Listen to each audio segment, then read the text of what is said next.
जो लोग मुसलमान रहना चाहते हैं, हमारा उनसे कोई झगड़ा नहीं। हमारा असल इख्तिलाफ इस आइडियोलॉजी से है जिसे इस्लाम कहा जाता है, और उस किताब से है जिसे कुरान कहा जाता है। कुरान के जो स्टेटमेंट हैं, मैं जो एक-एक आयत को खोल-खोल कर बयान करता हूँ, ज़ाहिर बात है अगर मैं कहीं कुछ गलत कहता हूँ, किसी आयत के किसी लफ्ज़ का कुछ गलत मतलब बताता हूँ, तो मैं तो बार-बार कहता हूँ कि उलमा इकराम से यहाँ आकर मेरी गलती को वाज़ेह करें कि मैंने कौन-सी आयत का क्या गलत मतलब बताया है। मैं तो ये कहता हूँ। अब रही बात ये कि आप इंशाअल्लाह कहें, माशाअल्लाह कहें, सुभान अल्लाह कहें कि ठीक है भई, ये जो है अपने अपने ज़बान पर जो है अगर कुछ अल्फाज़ आपके चढ़े हुए हैं, तो इससे हमारा कोई झगड़ा नहीं है। जय हिंद, वंदे मातरम। दोस्तों, लेकर आ गया हूं आपके लिए एक और वीडियो जो डिस्कशन है सचवाला जी के साथ, एक मोमिन की। और सचवाला जी ने क्या पॉइंट अपने रखे वो सारे हम इस वीडियो में जानेंगे। और जो मोमिन सचवाला जी से बात कर रहे हैं वो बहुत ही हैरान है इनकी बातों को सुनकर। और जैसा कि आपको पता है कि इनका नाम भी है सचवाला, और ये काफ़ी चीज़ें बोलते हैं, और ये सिर्फ कुरान और उस पे ही बात करते हैं, हदीज़ों पे ये बात नहीं करते हैं। सचवाला जी ने इस्लाम की बारे में बातें यहाँ पर करी, वो सारी बातें हम जानेंगे। वीडियो को पूरा जरूर देखिएगा। तो बिना कुछ देर के दोस्तों वीडियो को स्टार्ट करते हैं। सचवाला जी, मैंने आपकी स्पीच देखी है और माशाल्लाह आप बहुत अच्छा काम कर रहे हैं। और सोम पायलट जी भी बहुत अच्छी जानकारी है उनकी भी। और मैं भी लगभग आप ही की तरह हूँ। मैं करीब 12 साल से इसी काम में लगा हूँ। और मेरा जो फैमिली बैकग्राउंड है ये थोड़ा सा आपको बताना जरूरी है, ताकि आपको लगे कि भाई ये बिल्कुल मेरी ही तरह है। जो भी मैंने आपकी स्ट्रीम्स देखी है, आपने जो कुछ अपने बारे में बताया है लगभग उसी तरह से है, मिलता जुलता। लेकिन मैं आपके इतना पढ़ा लिखा नहीं हूँ और मैं उतना सर्च नहीं कर पाया। लेकिन फिर भी मेरी जो बैकग्राउंड है वो ये है कि मैं शाफई मसलक से मैं ताल्लुक रखता था। मेरा पूरा बैकग्राउंड जो है, मेरा खानदान जो है। फिर उसके बाद में धीरे धीरे मेरी दोस्ती बढ़ी, तो मैं बरेलवियों में गया, दरगाहों पे गया, चादरी चढ़ाया, बहुत कुछ किया। फिर वहां से लौटा वापस। फिर मेरा एक दोस्त था शिया, फिर मैं शियाओं में रहा 1.5 साल, उनकी तरह नमाजें पढ़ा और सर्च करने की कोशिश किया कि वाकई में हकीकत क्या है। फिर उसके बाद देवबंदियों में गया, 40 दिन की जमात, 3 दिन की जमात, 1 दिन की जमात, 4 महीने की जमात, और तो फजाइल अमाल वगैरह बहुत कुछ मैंने उसमें भी सर्च किया। फिर उसके बाद अहले हदीसों में गया, 6 साल अहले हदीसों में रहा। उनके मस्जिदों में नमाज पढ़ना, उनके चीज़ें फॉलो करना, दाढ़ी लंबी कर देना, बहुत कुछ। फिर उसके बाद मुझे जो है वो यूट्यूब पे मोहम्मद शेख साहब मिले।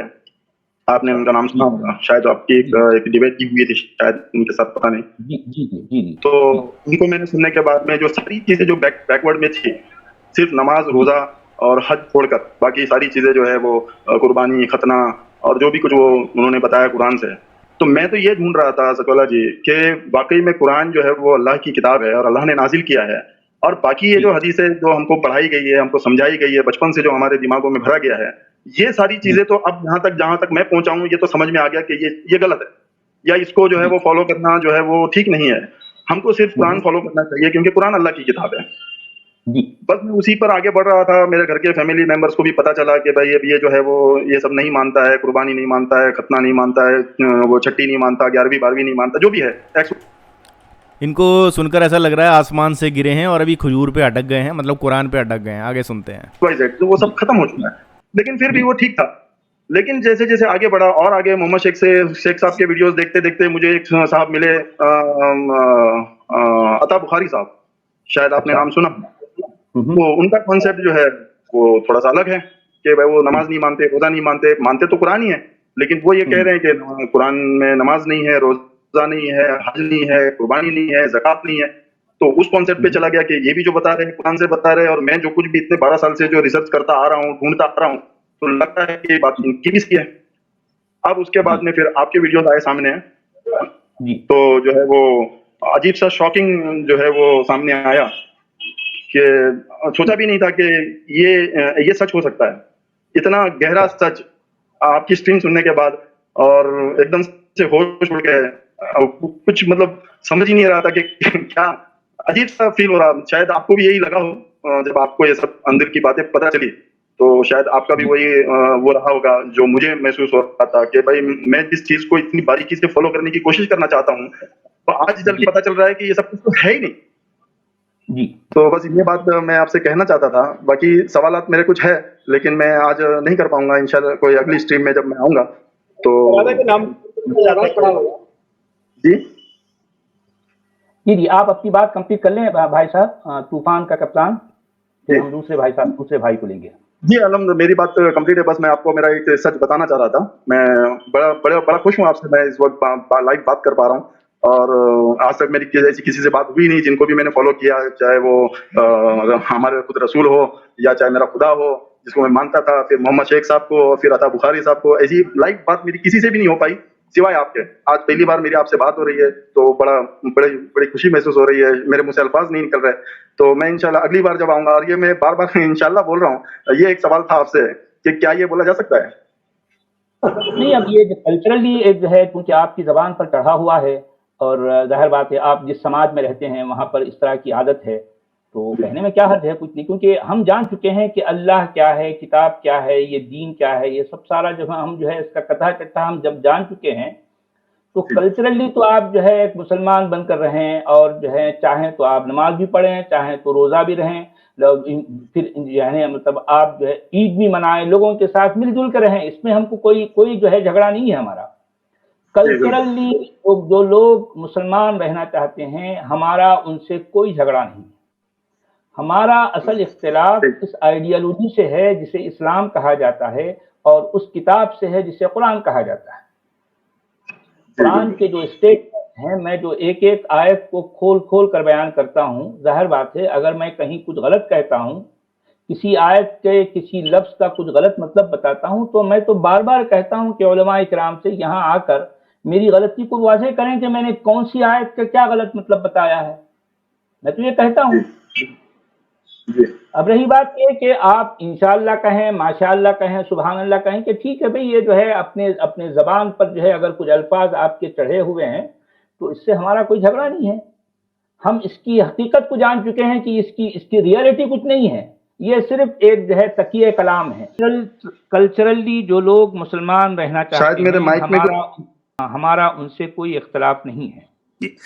सचवाल साहब, इसमें कुछ मैं कि कल्चरली मुसलमान रह के इंशाल्लाह माशाल्लाह बोल के नमाज पढ़ने के बाद ये इंतहाई ज़रूरी है कि जो हमारी नई जनरेशन आ रही है, अगर आपके बच्चे हैं, मेरी तो खैर फैमिली नहीं है, बच्चे हैं नहीं, उनको आप क्रिटिकल थिंकिंग बचपन से सिखाएं, और ये बहुत ज़रूरी है। तो हाँ, बहुत अच्छा पॉइंट है। असल में होना ये चाहिए कि अगर आप जो है कम्युनिटी में रहना चाहते हैं मिलजुल कर भाईचारे के साथ, तो इसमें जो है आप हर किसी के साथ रह सकते हैं। हाँ, आपका जिन पर जो है मतलब यानी जो जोर चल सकता है वो आपकी अपनी औलाद, उनके सामने आप अपनी बात रख सकते हैं कि देखो बेटा, यानी चीज़ों को इस तरह से जो है सोचना चाहिए, ये तरीका होता है। या आप उसके बाद आप अपने तौर पर जो है इसकी इन्वेस्टिगेशन करो, यानी जो चीज़ आपको बता दी गई उसको मानना नहीं है बल्कि उसको जानने की कोशिश करो, ये तरीक़ेकार होना चाहिए। तो ये देखिए कितनी बढ़िया बात कही सचवाला जी ने, इसलिए हम इनको सुनते हैं, और किसी बात के लिए हम सचवाला जी को नहीं सुनते हैं, सिर्फ इस बात के लिए क्योंकि इनकी जो आइडियोलॉजी है वो एक फ्री थिंकर की आइडियोलॉजी है। और आप भी इस बात से जरूर एग्री करते होंगे कि हमें एक फ्री थिंकर ही बनना चाहिए, हमें एक पर्टिकुलर नहीं भैया यही फॉलो करना है, यही एक खुदा है, यही फॉलो करना है, जो इसको फॉलो नहीं करे वो काफिर है, वो उसको पता नहीं क्या करो, उसे जहन्नम में डाल दो, ये डाल दो। ये जो आइडियोलॉजी है ना, ये समाज की सबसे बड़ी दुश्मन है। और सचवाला जी की ये पॉइंट मैं सुनवाने के लिए आपके ये वीडियो लेके आया हूँ कि उनकी जो थिंकिंग है वो ये नहीं है। वो ये नहीं कह रहे हैं कि आप मुसलमान मत बनो, आप इंशाअल्लाह मत बोलो, आप ये मत बोलो, आप ईद मत बनाओ। वो कहते हैं सब कुछ मनाओ, लेकिन ये जो कुर्बानी के नाम पर हज़ारों बकरों का कत्ल कर रहे हैं, ये जो अल्लाह के नाम पर नॉन मुस्लिम काफिर्स को मारा जा रहा है, ये जो मतलब इन दीन के नाम पर जो है इतने आतंकवादी बन जा रहे हैं, वो कह रहे हैं इस चीज़ को बंद कर दो। तो ये वीडियो मैं आपके लिए लेके आया, उम्मीद करता हूँ आपको वीडियो जो है वो पसंद आया होगा। शॉर्ट वीडियो है, बाकी आगे के वीडियो में मैं काफ़ी बढ़िया डिस्कशंस जो कि लंबी स्ट्रीम्स होती हैं उनको काट के बिल्कुल छोटे आपके लिए जो की पॉइंट्स हैं वो लेके आता रहूँगा। तो इसी के साथ वीडियो को समाप्त करता हूँ। चैनल अगर सब्सक्राइब नहीं करा है सब्सक्राइब कर लो, बेल आइकन को ज़रूर दबाओ, लाइक्स कर दो, और मिलूँगा नेक्स्ट वीडियो में। तब तक के लिए दोस्तों, जय हिंद, वंदे मातरम।